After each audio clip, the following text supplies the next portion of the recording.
Welcome back to another episode of Motogp Mac, and today we're going to talk about KTM Technical Manager Sebastian Ries's comments about the 2027 technical regulations. Now, one of the first questions that Riese was asked was about how much horsepower can we expect from an 850cc Motogp engine. And he said, if we use the parameters that are now fixed as the basis for the calculation, then the 850cc engine should produce around 30 to 40 brake horsepower less than the current MotoGP engines. He was then asked about the regulation stating only 4-cylinder 4-stroke engines, and were there any discussions about any different concepts. And he said, honestly, no. Everyone agreed that we should keep the current 4-cylinder basis that all manufacturers use, but still allows for some manufacturers to use different concepts. What everyone involved didn't want was for the concepts to escalate like they did in the old days, where, for example, Honda used a V5 and Aprilia used an inline 3-cylinder.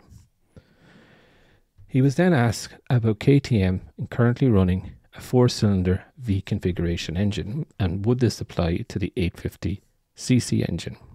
And he said it definitely makes sense to look at other versions of 4-cylinder engines.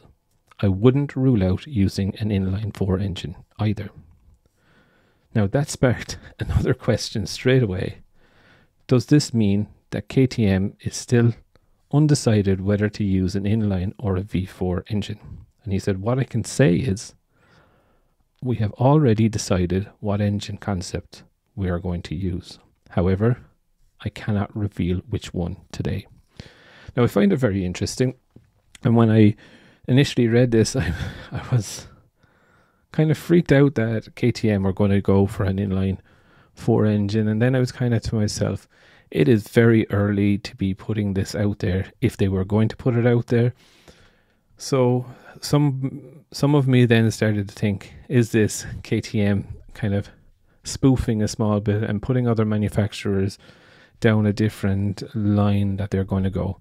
I can see the benefits of using an inline 4, but saying that everything that KTM has worked on so far in MotoGP has all been V4 based, so it is a lot to throw out the window. Now, saying that, KTM is that sort of company that will follow the performance and not what their data from the past has told them. So I do find it very, very interesting. And I actually cannot wait to see what happens.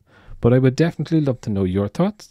Do you think KTM are telling the truth and Riese is telling the truth that they're looking and really looking at an inline 4 engine?